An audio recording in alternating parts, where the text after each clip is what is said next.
mukozi wa jensi kunyumva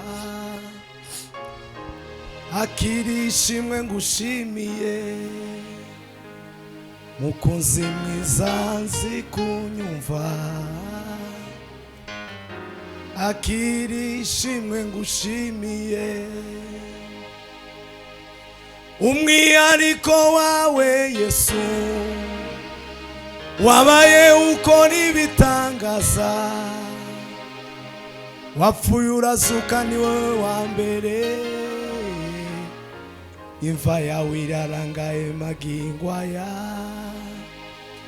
izabandi zarameze ivyatsi Yesu we mukunzi mwiza nzi kunyumva akira shimwe ngushimiye ai mukunzi mwiza nzi kunyumva akira shimwe ngushimiye ai mukunzi mwiza nzi kunyumva yo akira shimwe ngushimiye mukunzi mwiza nzi kunyumva akira we shimwe ngushimiye haleluya mukunzi mwiza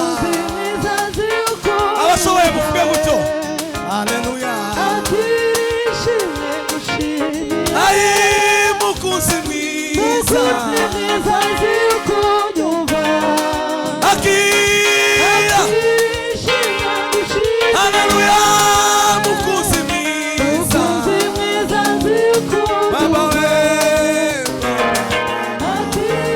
shimwe ngushimiye haleluya mukunzi mwiza nzi kunyumva haleluya haleluya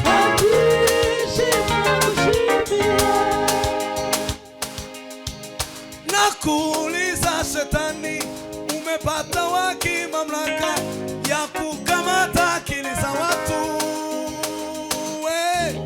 wewe umeleta bala umeingia makanisani umekamata wa baba wanabaka watoto wao umekamata vijana umewatika ulevi bila kusahau kina mama vikao vya masengenyo sasa nimechoshwa na mambo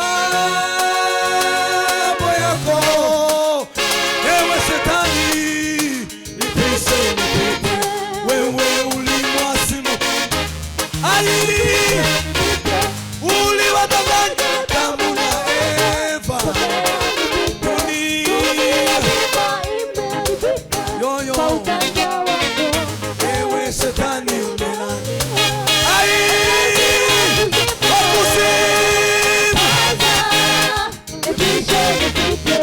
ebu nipishe nipite nimechelewa njiani Yesu karibu kurudi kulichukua kanisa mambo unayoninonesha yote yamepita na wakati kuna ujanga kumbuka miaka 2000 iliyopita zamani Yesu aliposhuka kuzimu akamnyang'anya funguo za mamlaka na sasa nimechoshwa na mambo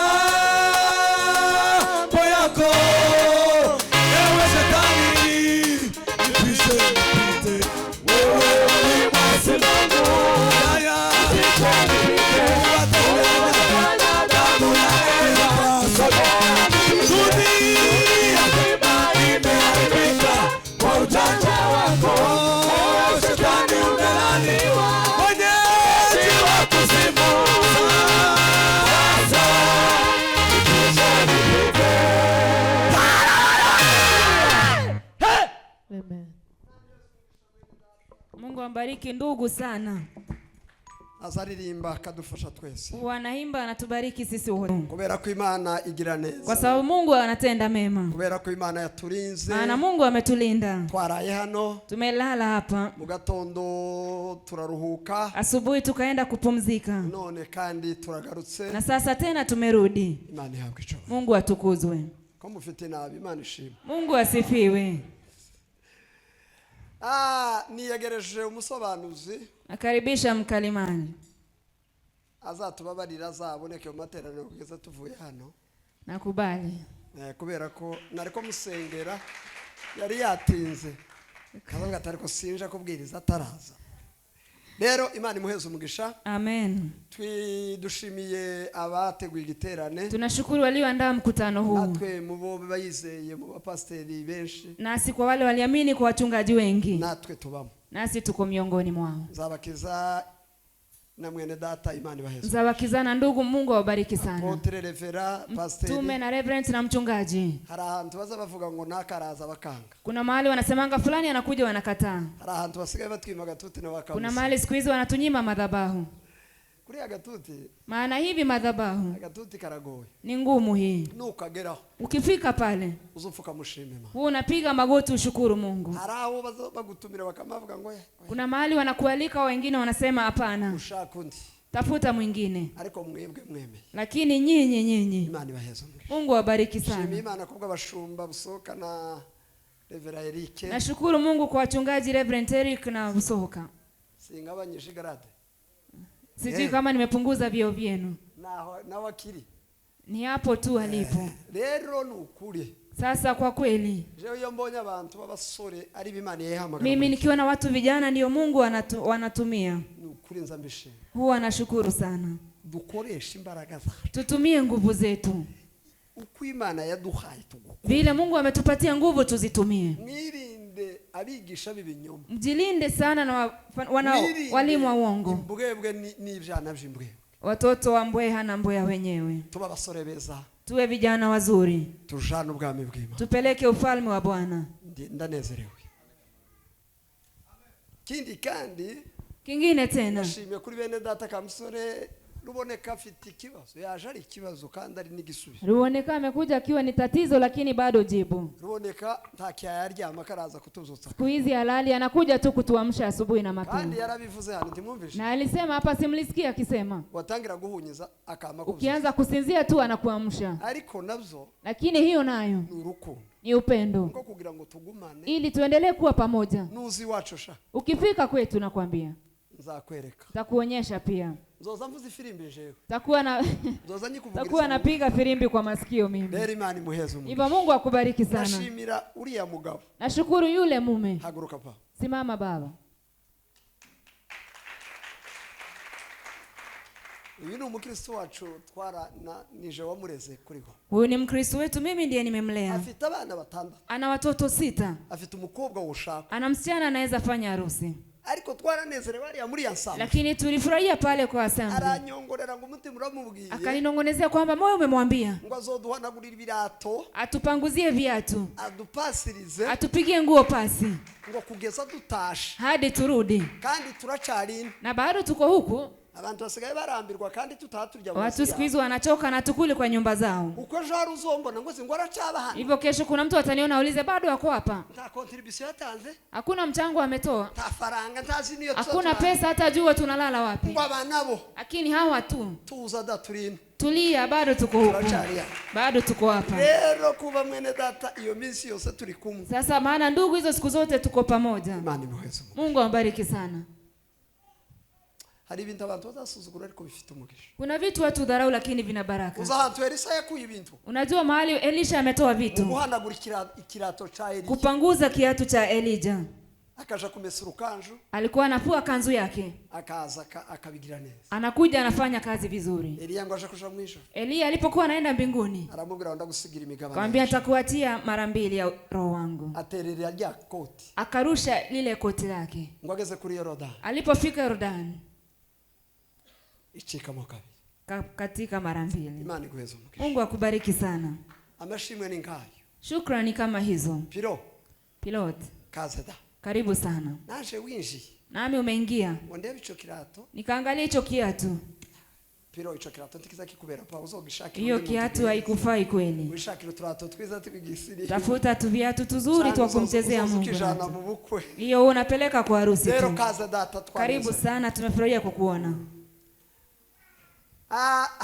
Bavukanye inshuti n'abavandimwe nabonye. Kuna mandugu marafiki nimeona. Imana ihabwe icuba. Mungu asifiwe. abo twareze ba Espano wale tumelea kina SP hapa, ashangazi hariya, kina shangazi pale, ni benshi nyina bavukanye, ni wengi mandugu, kuba twababonye imani yako kuwaona. Mungu asifiwe sana. Lero reka tugani, acha sasa tunene neno, turabanza dukubitema agakunga gagufi, tutamchezea Mungu kwa ufupi kwanza. kuva mbayeho muzamwama mwitegura, uwe mnajiandaa tu. Sinza mbwiriza ndakubisema agakunga. Mimi siwezi hubiri kabla sijachezea Mungu. Tukura agakunga, Tukipitisha hiyo sehemu, Kamusore na Bosco na Kamusore na bese Kamusore na Bosco na hiyo timu yote. nene data yavuze ngo arasubira gera ngwino none ndaguhanguye ngwino. Ndugu naye kuja pia. Shauda hari udusizi. Daudi, mahali umetuacha pale. Ngaho hatangirira. Hapo. Twese. Sisi wote. Aba nibo bakonditeri. Hawa ndio viongozi. Makerubi Na maserafi. wanaimba kila siku wakisema mtakatifu, mtakatifu, mtakatifu. Makerubi na maserafi wanaimba kila siku wakisema mtakatifu, mtakatifu. Wow, hallelujah. Makerubi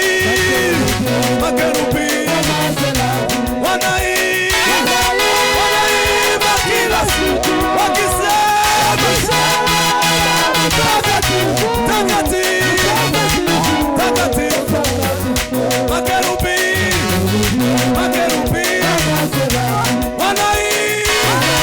wanaimba kila siku wakisema mtakatifu. Makerubi na maserafi wanaimba kila siku wakisema mtakatifu. Makerubi na maserafi wanaimba kila siku wakisema mtakatifu. Makerubi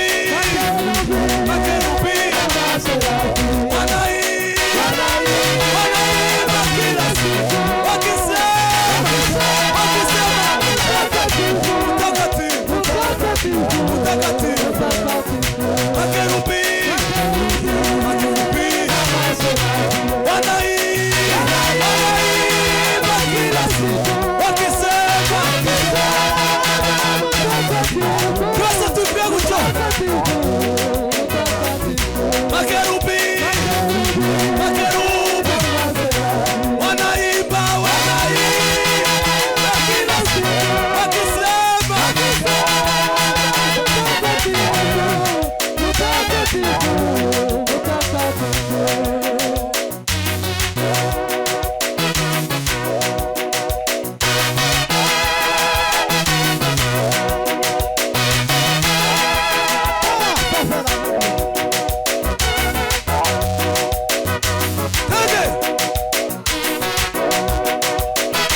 akandi kamwe gusa Mazera kandi kamwe da Ruboneka yavuze ganiwe shefa Ruboneka amesema na yeye ndiye kiongozi kandi na kandi wewe kera wabivuze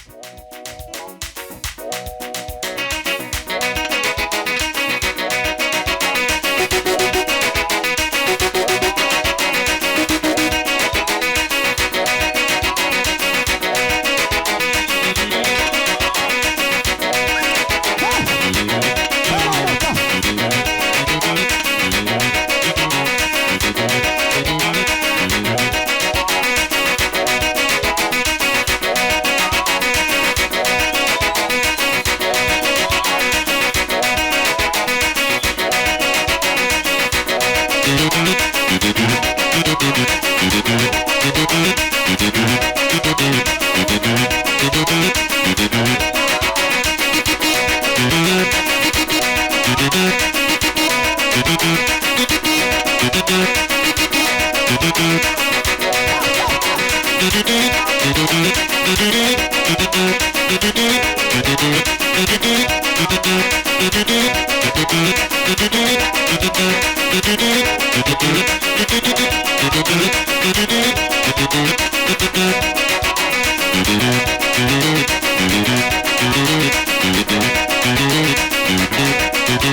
igirayo mama igira mukaramani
Wiki ngwino papa Kwizera pilote uyu mugabo nuri urya undi muremure ari uyu wambambira ibirato na warabizi urasirimba da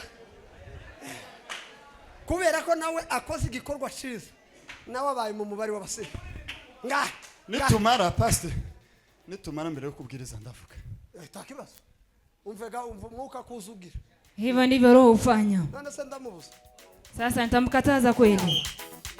Gitaramo kiasa sema gitaramo kiasa ngahe musiri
Imana ibaheze umugisha. Mungu awabariki sana. Kwizera. Tupumue kidogo. Turakuka maze twumve Yesu. Tupumue kidogo tusikie Yesu. Kwizera nyine nafate Biblia. Kwizera shike Biblia. Abakorinto wa 2. Wakorintho wa 2. 4 no ku murongo wa 10. 4 mstari wa 10. Abakorinto urwandiko Paulo yandikiye Abakorinto rwa 2. Waraka wa 2 wa Paulo kwa Korintho. 4 no ku murongo wa 10. Sura 4 mstari wake wa 10. Tuvuga ya magambo. Tunene maneno haya. Abarevera mugume mwitegure muri. Mareverend muendelee kujitayarisha. Turaza gukubita umukunga abarevera gusa. Tutakuja kucheza hapa nanga ya mareverend. N'abapotre. Na mtume. N'abavuga butumwa. Na wainjilisti. Oya simba sigareka kuvuga. Kuko ntitwosigaga amaboko yacu. Hatuwezi acha mikono yetu wainjilisti. Kandi zabakizaga yabaye muri mwe garubona. Na Nzabakiza ameingia kwenye hicho kikundi. Ane saruzu usabwa ngo yimwe. Apotre wiga umuntu neza. Mtume. Ushirimeza nyine murebereve. Uangalie vile utafanya. Umwana ganti yosaba ngo tumwihore. Mtoto hawezi omba kitu anyimwe. Wakorintho wa 2 bice 4 sura yake ya 4 murongo wa 10 mstari wa 10. Biblia iravuze ngo Biblia yasema hivi. Tugendana mu mubiri iteka urupfu rwa Yesu. Iteka urupfu rwa Yesu. Ngo ubugingo bwa Yesu. Kugira ngo ubugingo bwa Yesu. Nabwo bugaragarire mu mibiri yacu. Amen. Nabwo bugaragarire mu mibiri yacu. Amen. Kiswahili tusome kwa Kiswahili. Inasema siku zote tuwachukua katika mwili kufa kwake Yesu, ili kwamba uzima wa Yesu uweze kudhihirika katika miili yetu. Amen. Amen. Amen. Now. Ni hapo tu.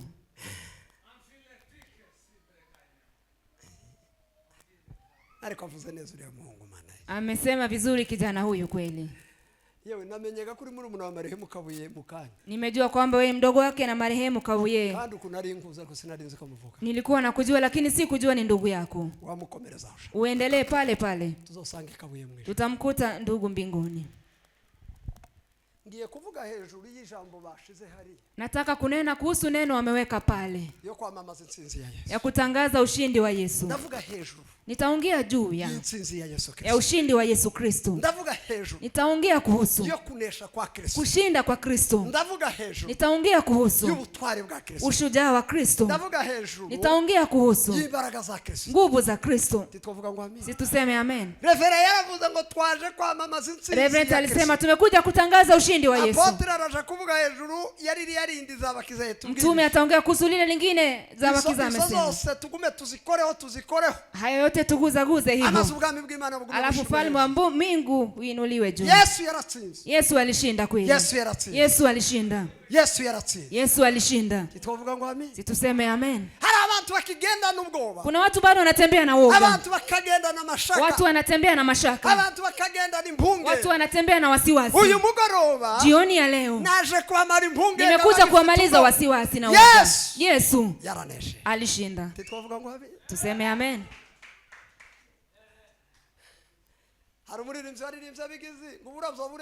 Kuna mwimbaji aliimba Bigizi akasema maua imekoma. Uramamagara ngongende. Aniita ni ngende sorume. Nubwo budabishe. Kandari bwiza. Zikwa n'ubwigiye gito. Bukuma. Ubusambanyi bureze. Ubujura bureze. Gatatu. Isangano nishari sivyo byonyine. Uburozi bureze. Ubujura bureze. Warashatse Satani, warashatse wasiwe, warashatse mubiri, warashatse ndabizi, timushobora kumbona. Nahinduye inimero navuye mwisi nagiye mu gihugu cyo mwijuru. Tugume dushongereho. Wasiwendeka ndakomeje urugendo. Wasiwendeka ndakomeje urugendo. Urasima nicubahira bafe. Hallelujah. Hallelujah. Tuma pelo bare desafio. Alo hani melonge. Ai nubwabura. Ai kandari biza. Zikwa rubwigiye gito. Bukuma. ubusambanyi bureze, ubujura bureze, uburozi bureze, ishari n'izangano zireze, si ibyo byonyine. Warashatse Satani, warashatse ndabizi, warashatse mubiri, warashatse ndabizi, timushobora kumbona, nahinduye nino, navuye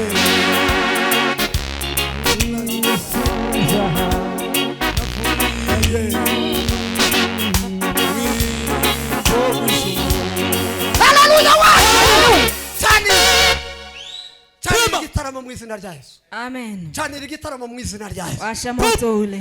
Yesu yaratsinze. Yesu alishinda. Tutavuga ngo amen. Tuseme amen. Haleluya.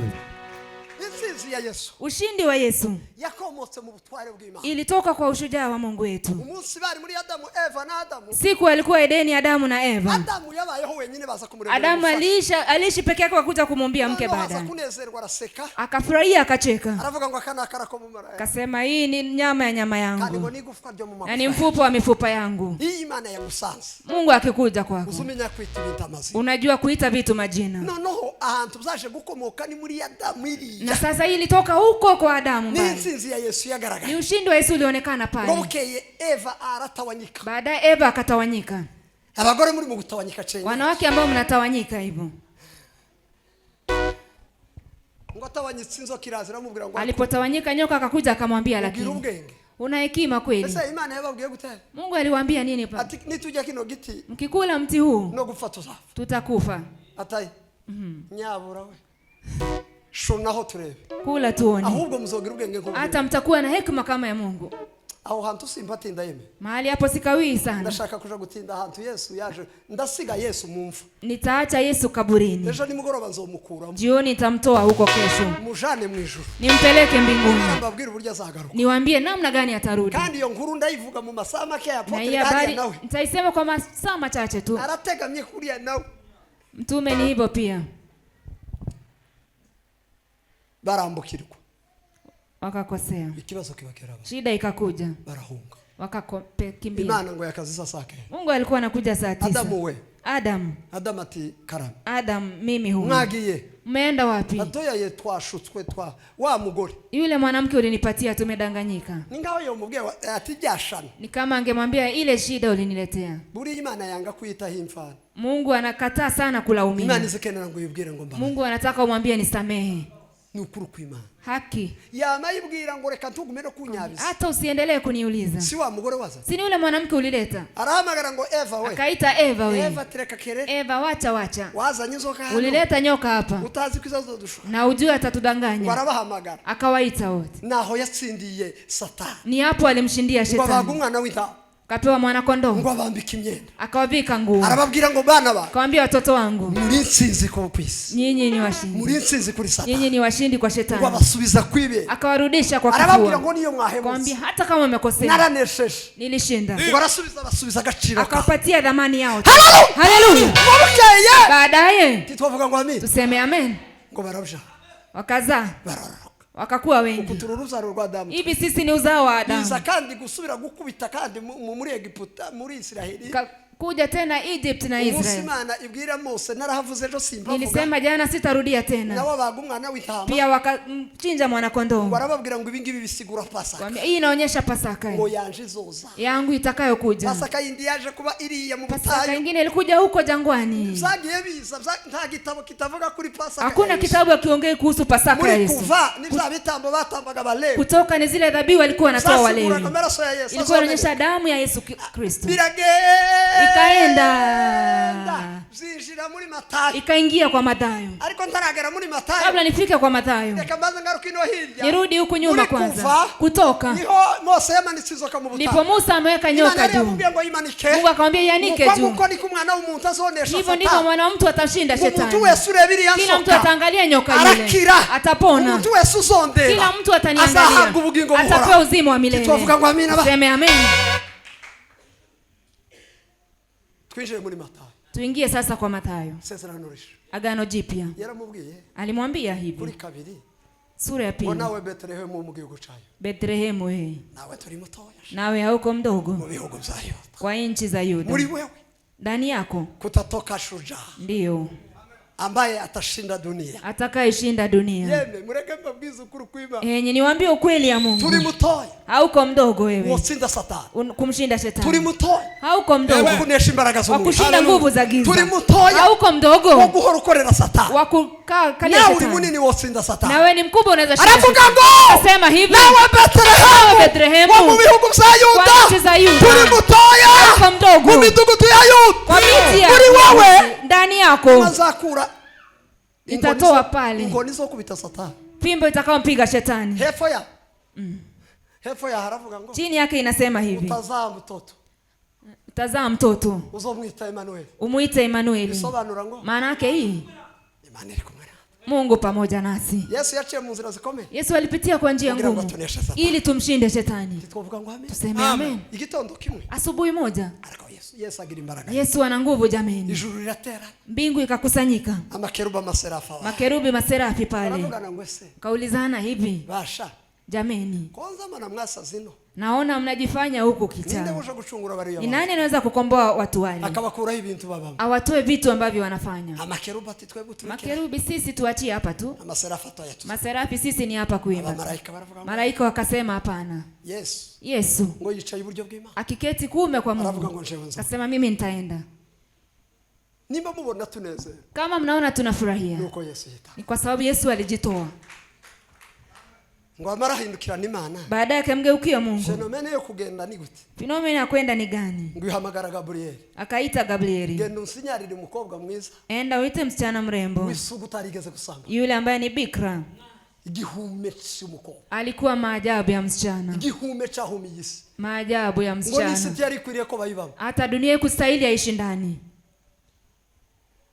Aramubwira ngo usanga Maria ari yayisha. Kawambia kuta Maria mahali ameketi. Umubwire ko ari we muri wewe. Umwambie ni ndani yake. Arimo ngiye gutsindira Satani. Nitashindia shetani. Maria ngo igihe yisha. Maria wakati alikuwa anaketi. Abona malaika ngo aratubitse. Kaona malaika ameshuka. Aramubwira ngo Maria we. Kawambia Maria we. Urahiriwe mu bakobwa. Umebarikiwa kwa wanawake wote. Muri wewe. Ndani yako. Ugiye gutwara inda. Utabeba ujauzito. Utazaa mtoto kijana. Uzamwita Emmanuel. Umuite Emanueli. Bisobanura ngo maana yake hii. Uwiteka ari kumwe nawe. Mungu pamoja na watu. Maria yamubwiye ngo ya. Maria kumwambia hapana. Yamubwira ngo afite ikibazo. Akasema niko na shida. Ngahe basi.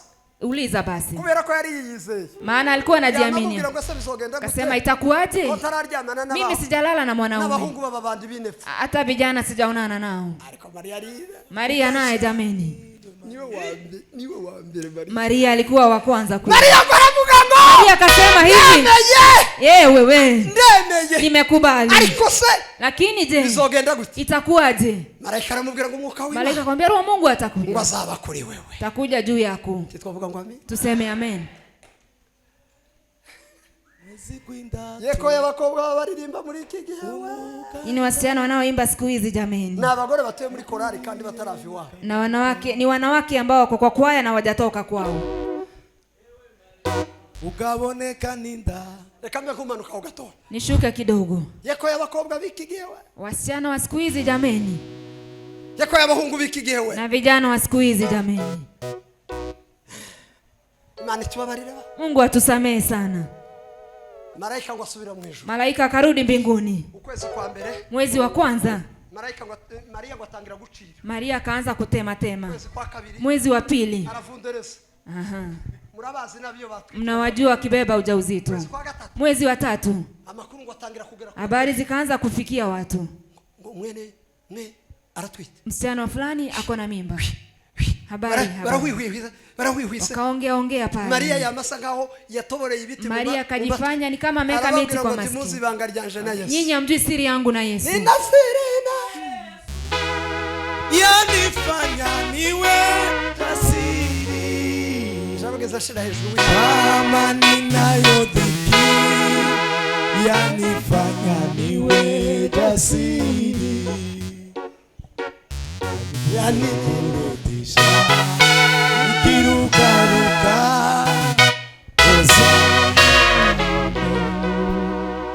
Mutegere urugendo Yesu yakoze. Tusikize safari ya Yesu kugira ngo aneshe ili amshinde shetani. amakuru ngo mare kumenyekana, habari zilipojulikana, yaje kurozi bakamukoba. Alipokuwa anaenda kwa mto wanamwambia, kimubiza umukobwa watwaye ikinyenda, hamjui msichana amebeba mimba na hajaolewa. Abayakoze igitangaza, amefanya maajabu, lakini kibumvishe ngo ni jambo nari muri hawakusikia neno hata moja lake. Ngo bukeye umugabo Yosefu, baadaye Yosefu siku moja ngo amenya makuru ku umugore yarapata, akajua habari kwamba yule msichana alikuwa amepatana naye, naye amebeba ujauzito. Akafikiria hivi kumwacha kwa siri. Ngo giharyamye nijoro, wakati amelala usiku, malaika aliyemtembelea Maria ngo aramanuka, akashuka chini, ngo amukora mu rubavu, akamguza mbavuni, aramubwira ngo zuka papa, kwambia amka baba wewe, nikwambie habari. Imekuwaje? Yule mtu na ni mimi nimemchukua mwili wako, ana mimba Roho Mtakatifu. Enda uwe mke wako, maana hana shida yote. Yosefu akamka asubuhi, akaenda kwa mpenzi wake, akamwambia mbona hukuniambia umeongea na malaika? Maria akamwambia hakuna sababu ya kusema, najua malaika alikuwa akwambie. Baadaye wakaanza kuvutana, wote wakasema Yosefu amerogwa, anachukua msichana mwenye mimba basi yake. Lakini siku yake walipokuwa mimba kubwa, kaona bafatakanwa baraceceka, wakanyamaza. Bigecho kuyandikisha kirage, wakati wa kujiandikisha baravuga ngo umuntu wese aje kuyandikisha mu mudugudu, kila mtu aende kujiandikisha kwao. Baramanuka baje Bethlehem, wakashuka kwenda Bethlehem. Bageze mu kagoro, walipofika jioni, ngo bagasanga bashitsi ni benshi, wanakuta wageni ni wengi. Ndababwira abo bashitsi, tawambia wageni hao ni zambi, wageni hao ni dhambi, nazo zambi gani zinazosababisha Yesu akose nafasi. Fungua moyo wako, umruhusu Bwana Yesu azaliwe ndani yako, utapata amani. Nikiacha kiza gituma Yesu ataza mu bubwiko. Ni dhambi gani nasababisha Yesu asije kwa maisha yako? Nikiacha kiza gitsinda imbaraga. Ni dhambi gani nashinda nguvu zake? Nikiacha chakogoye. Ni dhambi gani imekusumbua? Uyu mugoro, jioni ya leo, ubwira Imana ngoma, ambia Mungu, ndashaka ko kino chaha changu, nataka hii dhambi hata kama imenisumbua itoke katika jina la Yesu.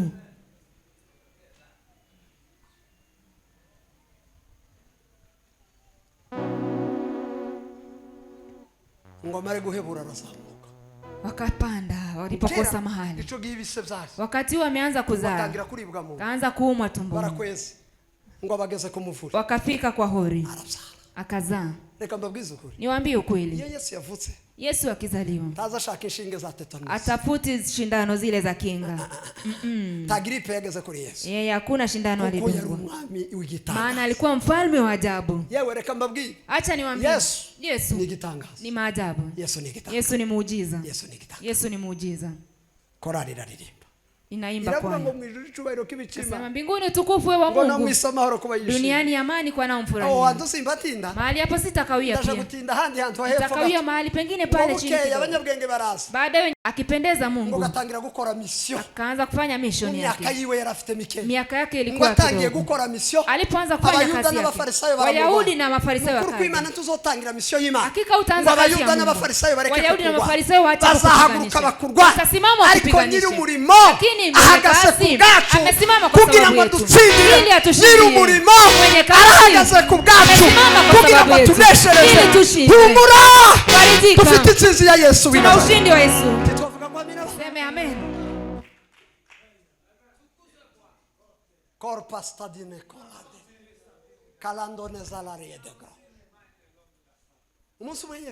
Siku moja Yesu akaenda. Yesu naye wakapanda wakiwa 5,000 mlimani, mila wanawake. Petro akakuja. Kwa nini unajifanya kama mtu ana akili? Sina saa 12 imefika, si wage watu waende nyumbani, watalala wapi? Ni kama Petro alikuwa anambia sisi tumezoea kulala nje. Yesu akamwambia ni usiku na watu hawawezi enda kama hawajakula, walishe. Petro, haki ya Mungu, hata Yuda awe na pesa hatuwezi lisha hawa watu watoto. Yesu akamwambia walishe. Neno la pili, hata awe na pesa, hatuna mahali pa kununua chakula. Yesu akamwambia tutawalisha tu. Akakuja akauliza Yuda, we una pesa ngapi? Yuda, mimi sina pesa. Simlihesabu. Petro akarudi. Akamwambia Yesu hakuna pesa. Yesu akamwambia watakula. Yesu ni mkate uliotoka mbinguni. Anapatia wote wana. Amen. Kirima kasala.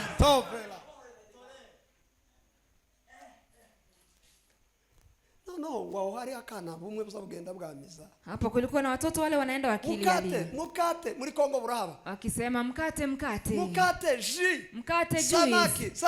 Samaki. Karamije. Sambaza. Ariko muri Kongo basabamiza ye. Kongo wao wanapiga kelele kweli. Mwebwe kandi mwaweruka foto. Nyinyi ni kitambo mwasikia. Nani niko bazabagira? Lakini hapa pia wanafanya hivyo. Kandi bagira amashuri arongereye. Na wana sauti za juu sana. Nana mwenda sawa Petro. Sasa Petro ngo arazabwira Yesu. Akakuja akaambia Yesu. Hano hari akana kakagurisha. Hapa kuna katoto kanauza. Afite utugate 5 ni samaki 2. Ana mikate 5 na samaki 2. None gariana. Sasa ako pale. Sasa Petro ngo aramukoboka. Yesu alafu Petro. Ninde oguhaisha? Ni nani alikupatia neno hiyo? Isamaki 2. Samaki 2. Ni ifi 5. Na mikate 5. Nawe gurashega nguzanye ijambo. Nao unakuja umeleta neno. Bakuru bacu bazabadukaga. Si unajua kubwa wetu wanatuambianga hivyo. Yamahwera. Yesu aramubwira. Yesu akamwambia hivi. Ako kana kari he. Ako katoto kako wapi? Petro akamwambia ndio haka. Mushake. Uramubona muri aba bagabo 5,000. Utamwona kwa watu 5,000 kweli. Bagira kuki barakabona. Walipofanya hivyo akamwona. Yesu barababwira ngo nimuzane. Yesu akamwambia muite. Akamchukua akashukuru. Aliposhukuru mikate ikajaa kwa vikapu. Petro ngunda Petro. Mimi napenda Petro. Petro azaba sharp. Petro anakuanga sharp.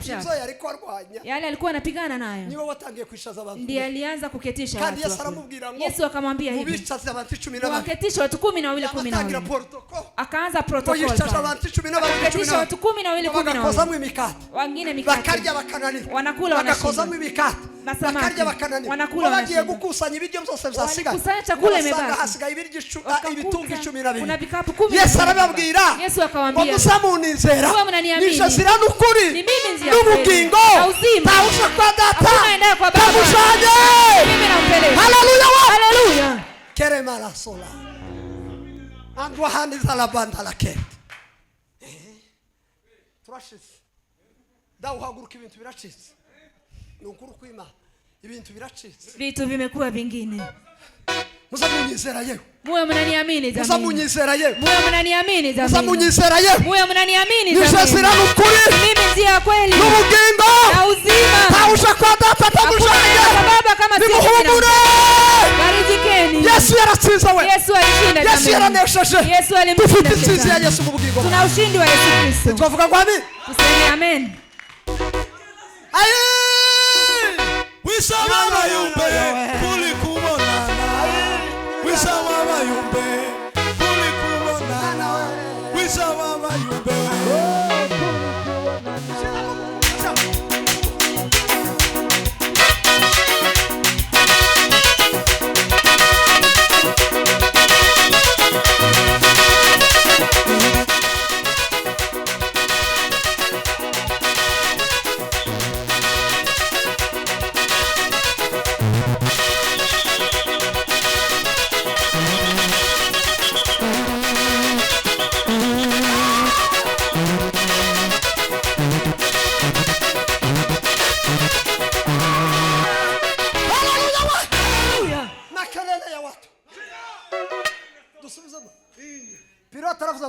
Subizamo.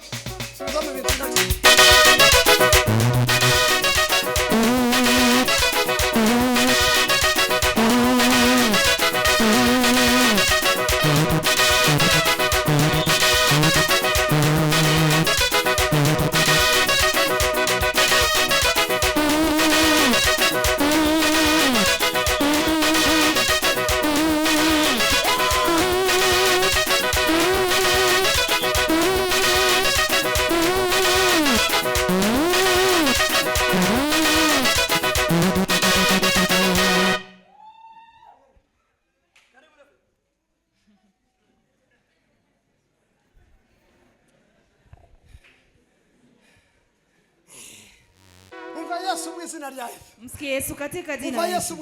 Sikia Yesu katika jina la Yesu. Yesu naganza mu bugingo bwa. Yesu aingie kwa maisha yako. Yesu ndiye mugabo washambulia. Yesu ndiye alishambulia wa kwanza. Ndiye mugabo washambulia. Ndiye mume wa kwanza alishambulia. Abantu bari mukurwanya gushambulia nkaho harimo watu wanapingana na kushambulia ni kama ni wao wameanzisha. Sasa ni mumza mutega ibiheko mu kanisa. Ninyi mnaleta hirizi kanisani. Nani kama zagira bashambulie? Mbona mnakataa washambulie? Wamaruka kanyarasa mu maso. Alafu unakunja uso. Igoma. Ngoma. Turatara. Hariho bari abagabo biwacu iri yarugo. Kulikuwa wale waume kwetu huko juu milimani. Sibo barabayumbe siri. Si ndio walikuwa ombezi kule. Hari uriya mugabo hakaba nundi wagiye. Kulikuwa na mwingine na mwingine. Bara abagabo 8 bari. Walikuwa na ume 8. Bakaza pariki imodoka haje imbere ya sengero kiwa. Walikuwa na park gari pale nje ya kanisa letu.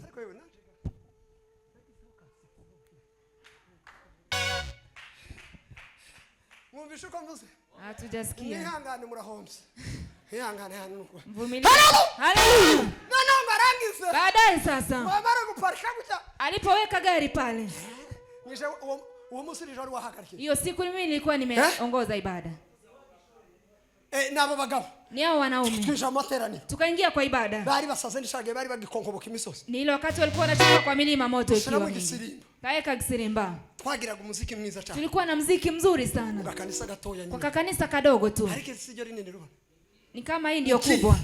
Ni kifi. Ilikuwa kama hii. Amaze turagira. Tukacheza. Tik. Tik. Ngo tugira guki. Mbona muhungu mwe ngodi rumenge muramuzi. Nikaona kijana mmoja rumenge mnamjua. Akafanya hui. Akapita kwa dirisha akaenda nje. Akaleta kitu inatoshana hivi. Alafu mmoja alikuwa pale kanisani. Ya mashurumburu muno. Ngomare ya makora ngo ngune tubona. Akasema njoo tuonane. Turasoka. Tukatoka nje. Ni nini? Ati bintu waguma gukora hivi vitu unafanya hapa. Zo kuguma gushambulia. Ya kuendelea kushambulia hapa. Wewe kurabona? Acha utaona tu. Ndamubwira ngo ese. Kamuuliza je? Kiriya bazanye ni chawo. Ile wameleta ni yako. Harambwira ngo ya none. Kaniambia hapa. Babajwe ni iki watu. Ati sasa umeumizwa na nini? Araryamye hano. Amelala pale.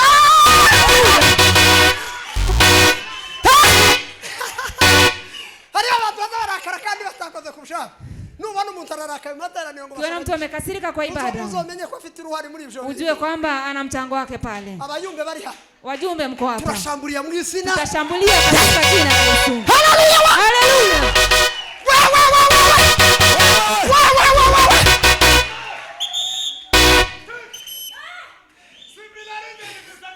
Kasema kadila karto binesa. Ando ya di verite di salando. Kwanyala korte bizele.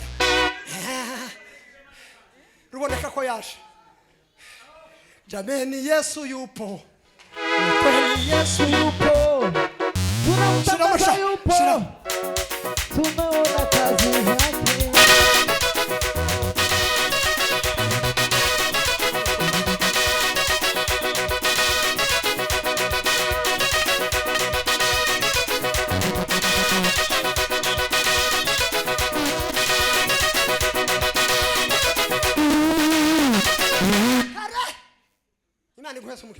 Barikiwe sana. Yes. Siku moja alikuwa anapitia tu mtaani. Yesu naye alikuwa na nguvu jameni. Akapitia tu mtaani. Wakoraga Rwanda Revenue Authority. Mtu mmoja alikuwa anafanya kwa ushuru. Hapa inaitwa. Alikuwa mtosha ushuru. Na alikuwa kiongozi mkubwa. Akapanda mti. Abakecuru barahatese mzee. Wamama walikuwa pale mzee. Kwa urira igiti kandi uri chef. Mbona unapanda mti na wewe ni kiongozi? Nyakuba. Mheshimiwa. Nyakuba nyabuna. Mheshimiwa tafadhali. Vahonga habana batagusa. Shuka chini usianguke. Zakayo arabwira ndi muzi ico. Zakayo akasema mjui nataka nini? Nataka Yesu wa Nazareti. Nataka Yesu wa Nazareti. Wakakuta amepanda juu. Yesu naye. Utazawerekwaho ibintu bibi. Mwenye anaona vitu vilipo. Akaonyeshwa. Akakuja. Alipofika chini ya mti. Kamwambia Zakayo wewe. Shuka nikashambulie kwako. Shuka. Zakayo kashuka. Kumbe nami najulikana. Kumbe nami Yesu anaweza. Alipofika kwako. Maana Yesu anashambulia. Nimedanganya. Rudisha kile kitu. atsinda ubwiza, akishinda wizi. Haleluya, haleluya. Aba bandi bicaye mu kanisa, watu wameketi na jambazi ambao wanaketi kanisani. Nzambumirwa n'umuntu utera za haleluya 20 atazatanga icacu. Mtu anatoa haleluya 20 na hawezi toa fungu la 10, ananishangaza. Vipi? Unamwambia aketi huyo.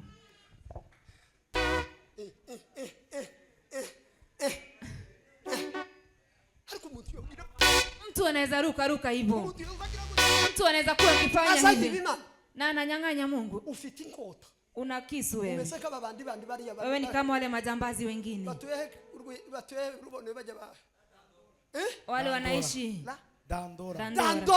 Wale wa Dandola. Wewe ni kama wale majambazi wa Dandola. Babwishije ukuri kw'Imana. Nawaambia ukweli ya Mungu. Uyumbu sasa utanga kimwe cacu. Mjumbe ambaye atoi fungu la 10. Ufite imbunde. Huyo ni jambazi ana bunduki. Saa yote tu anaweza kupiga risasi. Murachadanza. Ngaga ni mwiruke.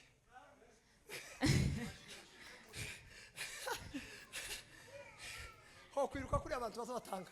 Abatazatanga ntibogende. Niko yeme mwaba Kristo. Enyi wa Kristo. Ubuntu busose butuganze. Unema ije kweli tawale. Fungu la 10 useme Mungu ametoa. Amayere basimu na badaimoni inyigisho za hantu z'ibinyoma. Vipi sasa mafundisho ya uongo? Yatwitangiye rimwe. Amejitoa kwetu mara moja. Namwe muzifate. Na nyinyi mnachukua mafundisho ya uongo. Mwibonere ngikibakingira. Ili muone kitu cha kuwakinga. Mtaona maajabu ya Mungu. Mtapata shida nyinyi. Kelele.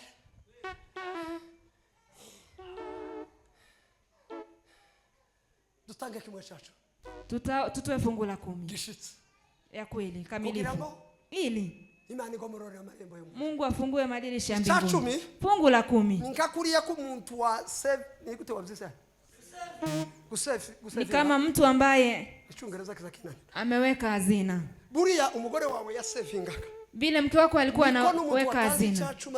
Ndivyo mtu anatoa fungu la 10 anaweka hazina kwa Mungu. Utanze kimwe cha 10 $100. Ukitoa fungu la 10 la dola 100. Ukwezi gutaha Imana ntiyoreka ntiyoguhija. Mwezi pata Mungu hawezi kupatia 100. Lazima ongeze ingine.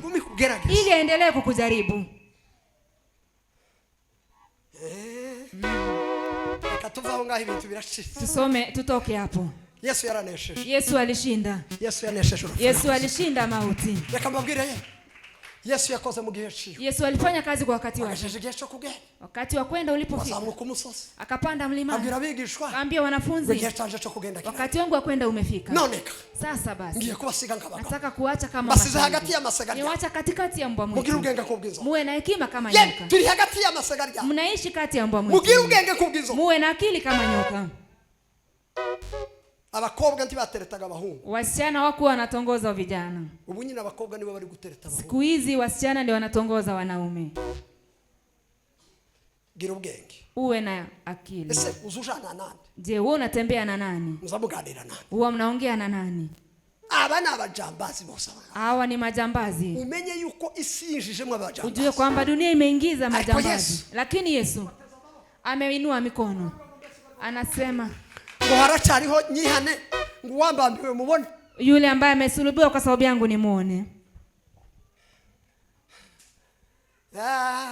Guruka izuba ryawe rirarashe kirimba manurina uririmbishimwe Imana yawe. Haleluya.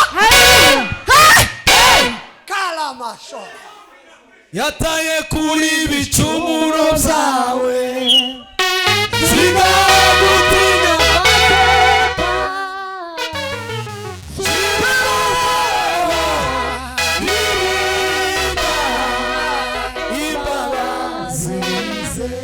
Imana ishubahe. Haleluya.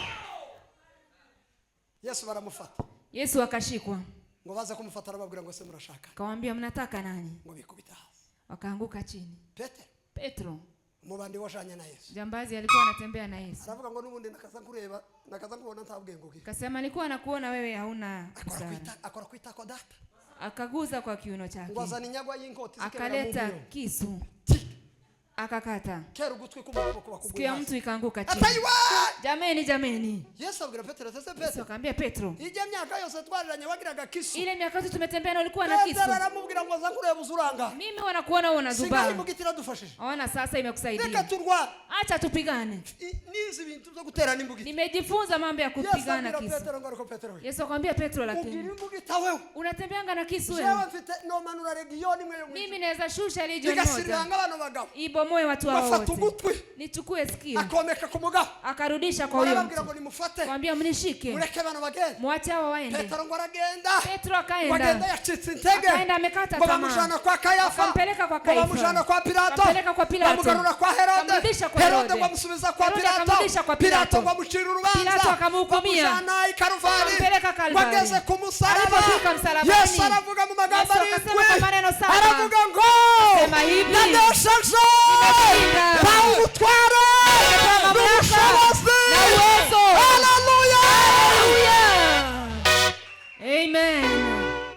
Bwino. Zana. Yameni mwakirisha ngo jimwe. Pokeeni neno la Bwana. Acha tumsaidie mtume naye.